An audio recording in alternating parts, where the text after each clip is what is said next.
Friends, welcome back to my channel. जय श्री कृष्णा।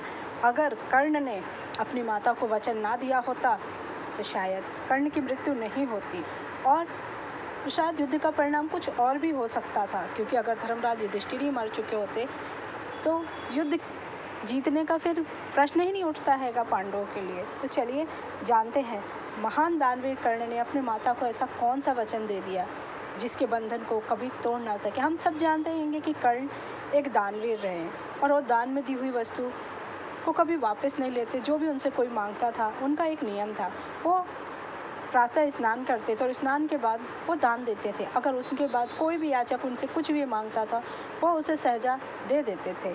जब एक बार की बात कुंती और सूर्यदेव के वो सबसे बड़े पुत्र हैं। जब माता कुंती अविवाहित थी, तभी उन्होंने दुर्वासा ऋषि के दिए हुए मंत्र को जानने की जिज्ञासा पैदा हुई और उन्होंने सोचा कि ये मंत्र काम करता है कि नहीं काम करता है। तो उन्होंने अपनी गलती में ही भगवान सूर्य को बुला लिया। जब सूर्यदेव प्रकट हुए तो उनसे उनको एक पुत्र रत्न की प्राप्ति हुई, लेकिन उस समय माता कुंती अविवाहित थी, तो उन्होंने लोकलाज के डर से कर्ण को जल में बहा दिया, जो कि एक सारथी को मिला और उनका पालन राधा नाम की महिला ने किया, इसलिए उनको राधे भी कहा जाता है। जैसे जैसे वो बड़े होने लगे वैसे वैसे उनके, क्योंकि वो तो क्षत्रिय थे, उनको युद्ध कला सीखने की इच्छा हुई, तो उनके द्रोणाचार्य ने उन्हें युद्ध सिखाने से, धनुर् विद्या देने से मना कर दिया। तब उन्होंने परशुराम भगवान से शिक्षा ग्रहण की। जैसे जैसे उम्र बीता, वह फिर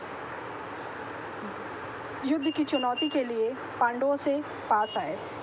जब उनसे पांडवों की चुनौती नहीं, क्योंकि वो राजकुमार नहीं थे, तो कर्ण ने को अर्जुन से युद्ध करना था, लेकिन वो नहीं कर सके। तो इसके विपरीत दुर्योधन ने उसे अंग देश का राजा बनाकर अपना परम मित्र बना लिया, क्योंकि कर्ण ही एक ऐसा व्यक्ति था जो अर्जुन को हराने का सामर्थ्य रखता था। इसलिए उसने सोचा कि कर्ण अगर उसके साथ रहेगा तो उसकी जीत सुनिश्चित हो जाएगी।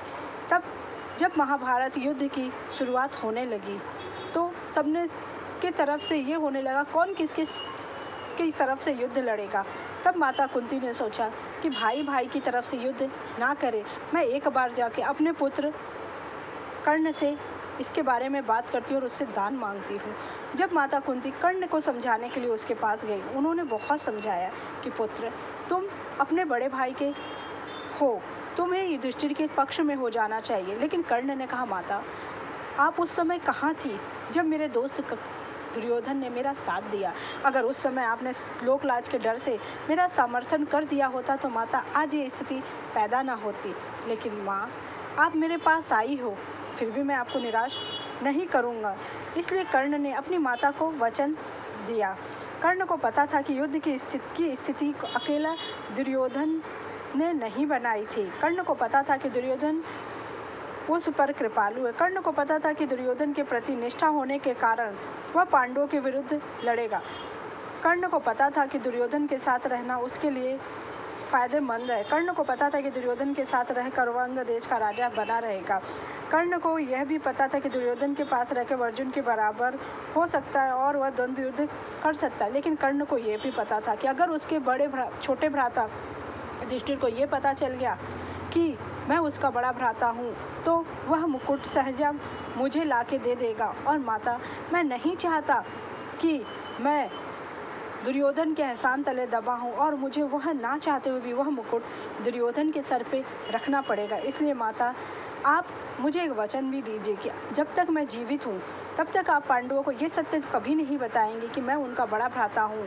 हाँ, लेकिन माँ, मैं आपको एक वचन अवश्य देता हूँ, आपके 5 पांडव सदैव जीवित रहेंगे। क्यों?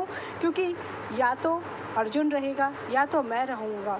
क्योंकि अगर मैंने कई मौक़ों पे युद्ध के समय कर्ण ने अपने चारों भाइयों के प्राण छोड़ दिए, क्योंकि उन्होंने अपनी माता को वचन दिया था। लेकिन जब भी मौका मिला उन्होंने अर्जुन का सामना बहुत ही बहादुरी से किया और अर्जुन के साथ हमेशा लड़ते रहे। और एक श्राप के कारण ही उनका जब पहिया धस जाता है तो अर्जुन उन भगवान श्री कृष्ण के कहने पर उन पे तीर चला देते। तब भगवान श्री कृष्ण कहते हैं, ये वही व्यक्ति है अर्जुन जिन्होंने नियमों का पालन नहीं किया और निहत्थे अभिमन्यु पे वार किया। अगर आपको मेरी जानकारी अच्छी लगी तो मेरे चैनल को लाइक कीजिए, सब्सक्राइब कीजिए, शेयर कीजिए। Thank you so much.